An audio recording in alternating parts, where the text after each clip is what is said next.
Okay, if you are interested in skip hire, waste, or anything to do with that, you are in the right place. But today I am going to try and make some sense of the waste exemption changes which will come into force in 2014.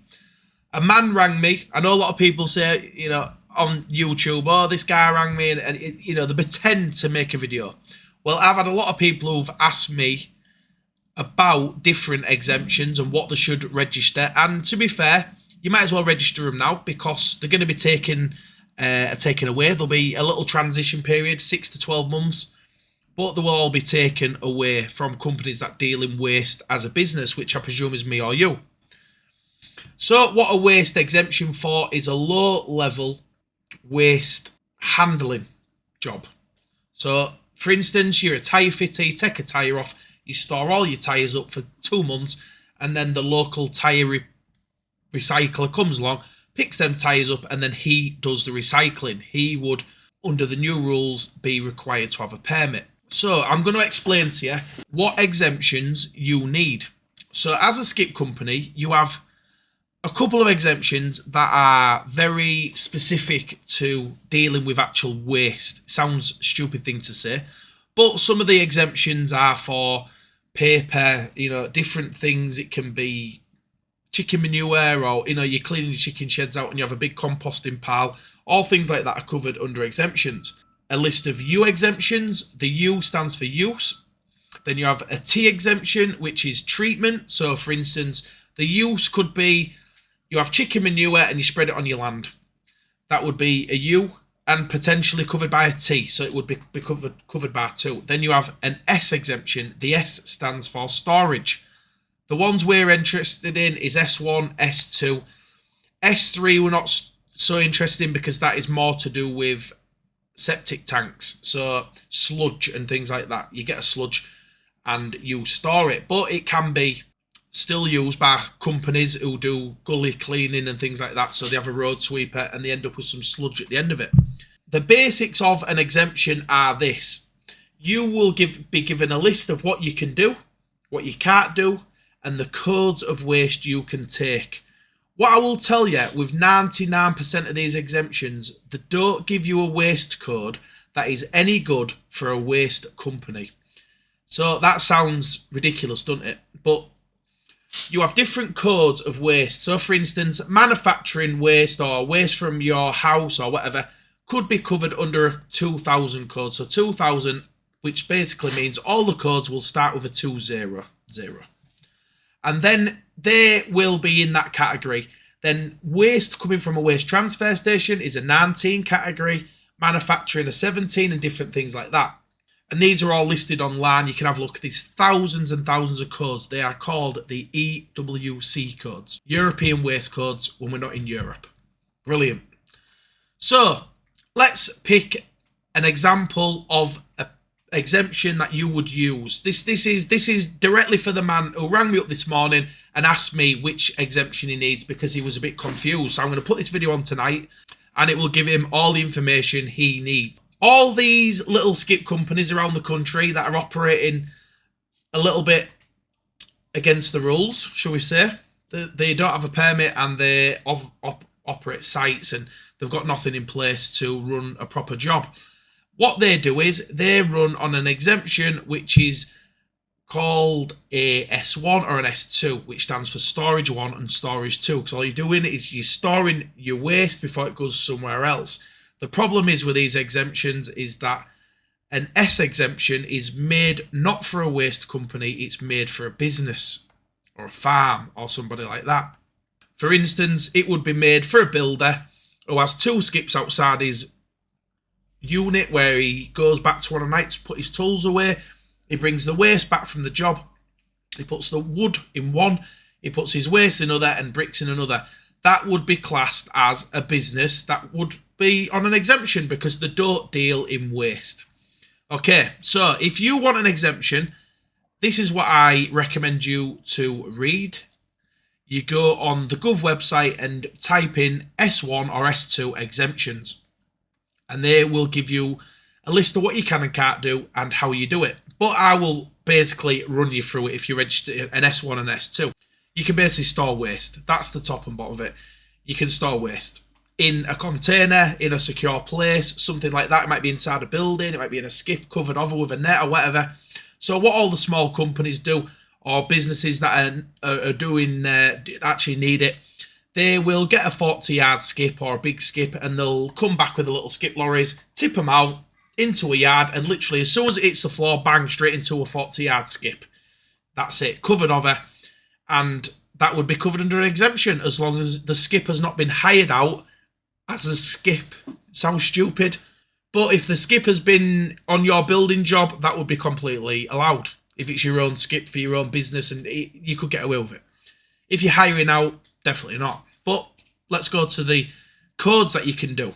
So under the S1, the codes of waste you can store are waste oils, cartons, plastic, cans and foil, paper and cardboard, glass, textiles, absorbents, and oil. Nothing that would be of any interest to a skip company. Okay, so let's go to the S2 and see what you can store under that one. So under the S2, you can store paints, batteries, cans, CFCs, construction and demolition waste, which is where a lot of these boys get away with it. So this 17 code of construction and demolition waste would only be for your own material. If you was renting a skip out, it would be a different code. The codes change depending on where the material is from. So you'd have to have a good look at that. But basically, so if the environment agency turned up, you would just say it's construction waste from a job on on a 17 code or whatever it is.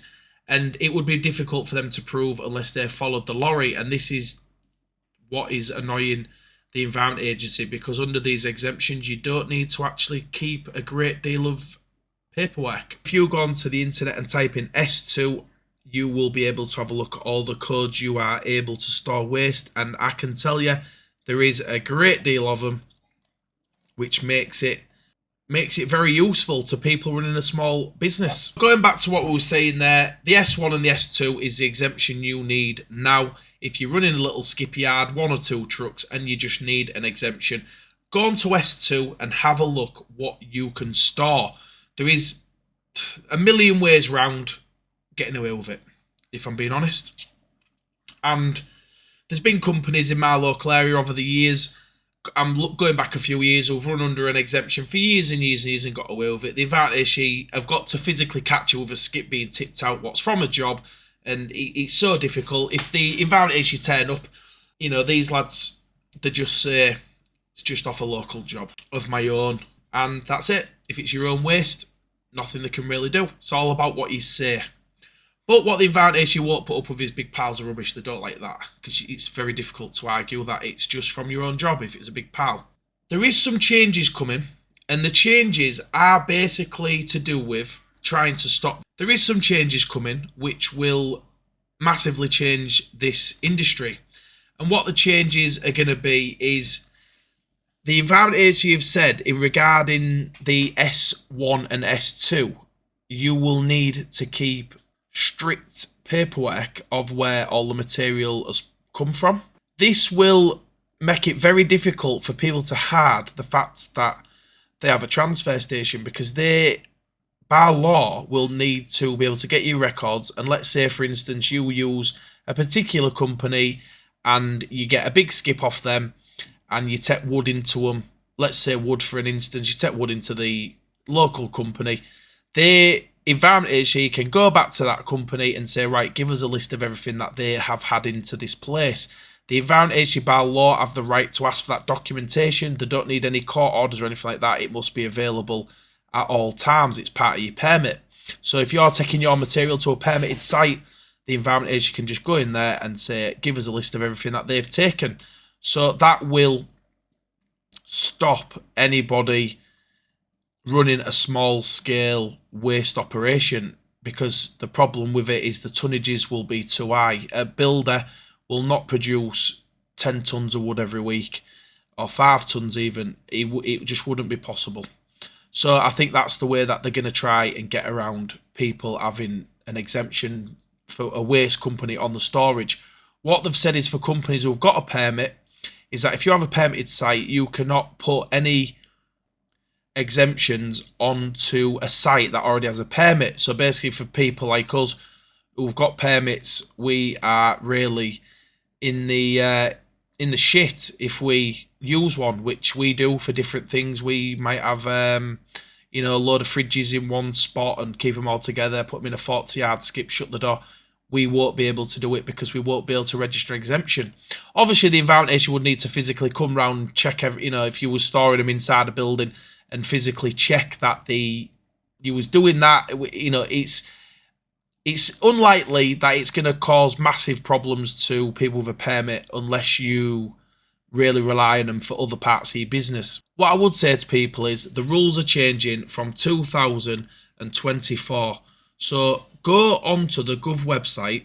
If you type in waste exemptions, if you type in T waste exemptions, S waste exemptions, U waste exemptions, it'll give you a list of all of them. There's hundreds, there's 50 normal exemptions, but there's hundreds of thousands of waste codes that you can potentially do things with and stuff like that. So you need to look at the waste code on your exemption. So what you will do, I will show you. So you'll click on the waste exemptions, click on it, and it will take you to a list of codes and what you can and can't do. So that's all you need to do, and then you can look through them all and get a good idea. But unfortunately, for us people who have a waste exemption and run small-scale skip companies, the clock is ticking. We don't have very long, but you can still register one now and use it for the next 6 months or year and a half. So it's not the complete end of the road where we're jumping off a cliff. But anyway, I hope this video helps you because, like I say, a couple of people have asked me which exemptions do you need, and that is the answer. And I will see you all very soon. Bye.